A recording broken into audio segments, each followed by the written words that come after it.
Shalom.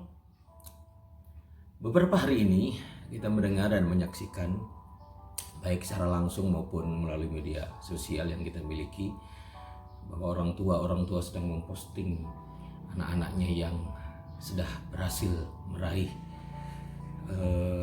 pendidikan yang mereka ikuti dengan lulus dari SD, SMP, SMA. Kemudian juga anak-anak yang lain juga naik kelas dan lain sebagainya.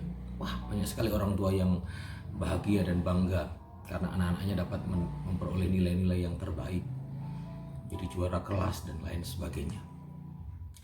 Tetapi di sisi lain juga ada beberapa orang tua yang saya yakin dan saya tahu bahwa mereka juga sedang galau hari-hari ini, karena mereka nggak tahu harus berbuat bagaimana ketika anak-anaknya sudah lulus SMA, mau kuliah di mana, biayanya berapa, ya kan? Terus kemudian aku dapat uang dari mana untuk bisa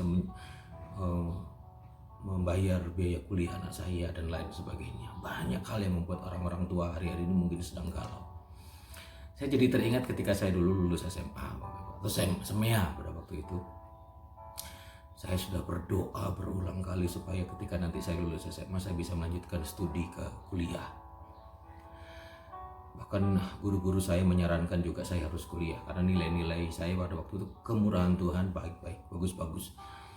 Tapi apa daya, ketidakadaan biaya pada waktu itu membuat saya tidak bisa melanjutkan studi ke universitas. Saya harus mencari pekerjaan. Harapan dan ekspektasi saya pada waktu itu ternyata tidak sesuai dengan kenyataan. Padahal saya sudah berdoa, saya sudah berpuasa, saya begitu sedih pada waktu itu, tapi apa daya. Waktu demi waktu ketika saya jalani, Tuhan ingatkan saya untuk selalu bersyukur kepada Dia. Tuhan ingatkan saya supaya saya selalu percaya bahwa Tuhan yang kita sembah adalah Tuhan yang ajaib, yang tidak pernah lalai menepati janjinya. Sehingga akhirnya dalam perjalanan waktu, ya dengan berbagai perjuangan dan tantangan yang cukup panjang, kira-kira 10 tahun kemudian, akhirnya baru saya memperoleh gelar sarjana. Dan 2 tahun berikutnya saya boleh memperoleh strata 2 saya. Saya jadi teringat Yesaya 55 ayat 8 dan 9. Sebab rancanganku bukanlah rancanganmu dan jalanmu bukanlah jalanku. Demikianlah firman Tuhan. Seperti tingginya langit dari bumi, demikian tingginya jalanku dari jalanmu dan rancanganku dari rancanganmu.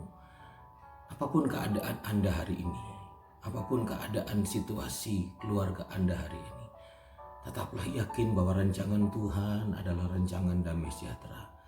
Jalan Tuhan adalah jalan yang membawa kita kepada kemenangan, walaupun tidak segampang apa yang kita bayangkan. Tetapi percayalah, Dia punya rancangan yang ajaib buat setiap kita dan anak-anak kita. Tetaplah berharap kepada Tuhan bahwa anak-anakmu tetap percaya sama Tuhan. Dia siapkan, Dia sediakan tepat pada waktunya. Karena Dia adalah Allah yang tidak pernah lalai menepati janji-janjinya. Puji Tuhan, kiranya Tuhan Yesus memberkati kita semuanya. Shalom.